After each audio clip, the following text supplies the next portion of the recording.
Day one progression manual machine, let's get it.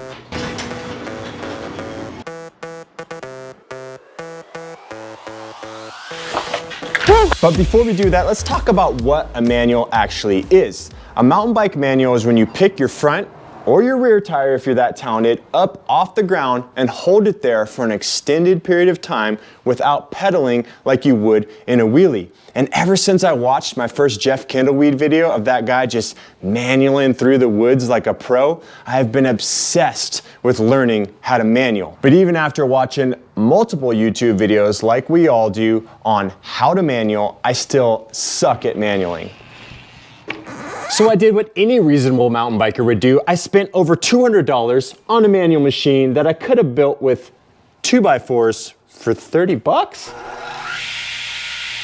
Now this isn't a sponsored video, so I'm not trying to sell you guys one of these, but if you're gonna spend this much, you guys are definitely gonna wanna do a little bit more research and find out if it's right for you. I definitely will show you guys some of the features that I like about this manual machine and some of the reasons why I think this could be better than something you would build out of 2x4s. All right, let's start by talking about the setup. This thing was super easy to set up. It's made out of that like CNC plywood. It's got the little notches, so it's really easy to tell where to slot this thing in. It's got these durable bungee cords that loop right over. Oh, and on the bottom of this thing, it's got these nice little rubber feet, which is good because if you guys watch some of the other videos of people practicing on their 2x4 manual machines, you'll see those things sliding around on their garage floors or wherever they're training at. So I like that it's got those little rubber feet to keep this thing held in place. Once you get this thing put together, pretty simple. It's got this other little piece right back here that holds the rear tire in place. The stock tires that come on this Polygon Colossus N9 are massive 2.6-inch tires. I think they measure about 2.5 inches in width. So this is the max size tire I would recommend for this manual trainer. I should probably replace this rear tire, but if you guys are rocking a mullet bike or a smaller 26-inch dirt jump bike, it'll fit those as well. I even threw my daughter's 20-inch bike in this thing. All right. Now, one trick that I've realized with having such wide tires, you see it's got these knots right here on the bungee cord that hold the tire in.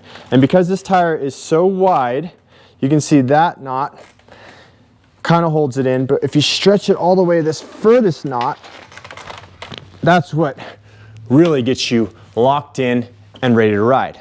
After that, it's just a matter of taking this strap right here, looping that around your down tube and getting this thing hooked up. And the goal with this strap is you don't want it so loose that you're just gonna be able to fall back. Woo! But you don't want it so tight that you're not even able to get into a manual. So I ended up setting this thing right about there to where I definitely shouldn't be manualing that high. So manual should be a little bit more like that.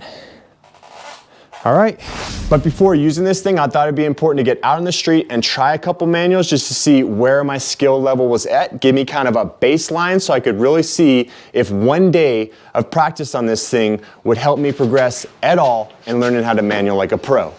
Now, like I said, I've been watching some how-to videos, so I had a basic idea on how to manual, but I still was only able to hold my front wheel up for maybe a second, two at the most. So after getting that baseline, it was time to go back into the garage, throw my bike into the manual machine, and then start practicing.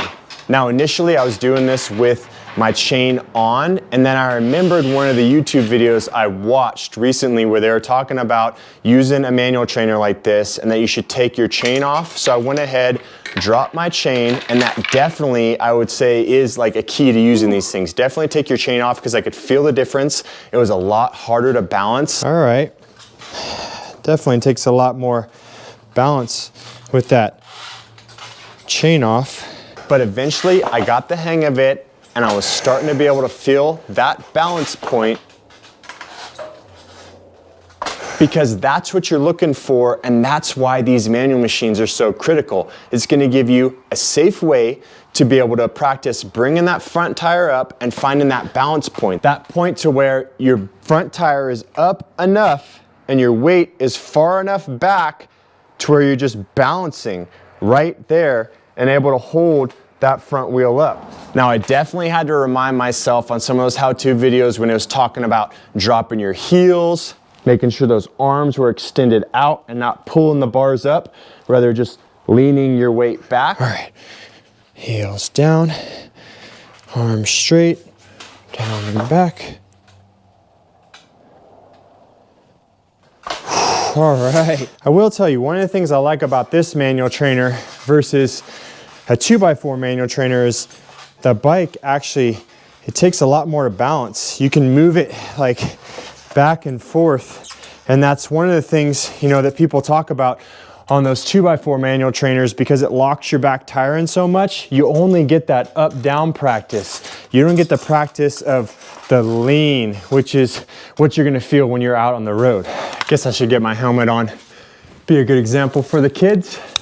Living that dad life, you know. Plus, this is gonna be a little bit more realistic to what I'm feeling when I'm out on the road. Gotta remember to keep my eyes up, heels down, arms straight, eyes up, L shape.